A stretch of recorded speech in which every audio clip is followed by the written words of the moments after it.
ഇന്ന് തന്നെ ഡൗൺലോഡ് ചെയ്യൂ. കാണൂ നിങ്ങളുടെ ഫേവറേറ്റ് ഷോസ്.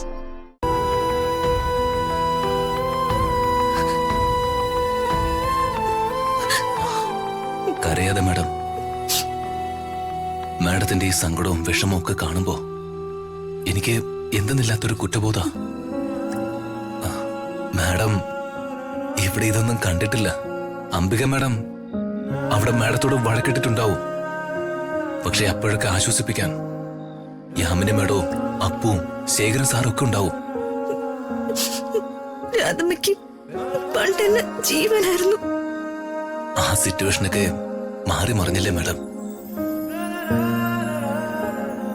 ആ രമ്യയും രുക്മിണി ആന്റിയും കൂടെ അമ്മയുടെ മനസ്സ് മാറ്റിക്കളഞ്ഞു. അല്ലെങ്കിൽ അമ്മ ഇങ്ങനെയൊന്നും പെരുമാറുന്ന ആളല്ലായിരുന്നോ? എനിക്ക് സങ്കടമില്ല രാജു. മാഡത്തിന് സങ്കടമില്ലാന്ന് പറഞ്ഞാ എനിക്ക് എങ്ങനെ വിശ്വസിക്കാൻ പറ്റും? മാഡത്തിന്റെ മനസ്സ് കല്ലൊന്നും അല്ലല്ലോ. ആർക്കാണെങ്കിലും സഹിക്കാൻ പറ്റുന്ന കാര്യങ്ങളല്ല ഇവിടെ നടക്കുന്നത്. ഇത്തരം പ്രോബ്ലംസ് ഒക്കെ ഉണ്ടാവുമെന്ന് അറിയാവുന്നതുകൊണ്ടാ ഞാനൊരു മരപ്പാവയെ പോലെ നടന്നത് മാഡം. യാതൊരു വികാരം കൂടി ഇല്ലാത്ത ഒരുത്തനെ പോലെ.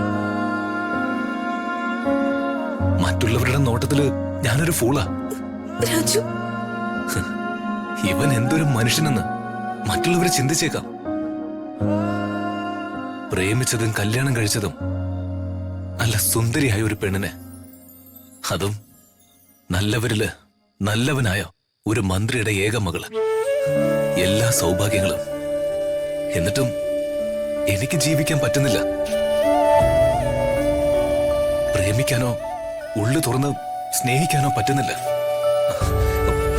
എന്നാ പ്രേമിക്കുന്നവർക്കും കല്യാണം കഴിക്കുന്നവർക്കും ഈ സാഹചര്യങ്ങളൊന്നും ഇല്ലെന്ന് ചോദിച്ചേക്കാം. പക്ഷെ എനിക്കത് പറ്റുന്നില്ല.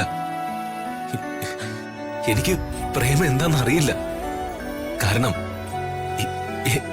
എന്റെ ചുറ്റുപാടുകള് ഇതാണ്.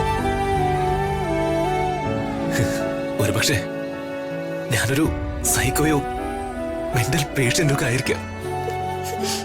എന്ത് ചെയ്യാം? എന്റെ സ്ഥിതി ഇതായിപ്പോയി. ഞാൻ കരഞ്ഞതൊന്നും ഒരു പ്രശ്നമാക്കണ്ട രാജു. കേട്ടപ്പോ കരഞ്ഞുപോയി. വിട്ടേക്ക്. ഒരേ ഒരു റിക്വസ്റ്റേ ഉള്ളൂ, രാധമ്മയോട് പിണങ്ങരുത്.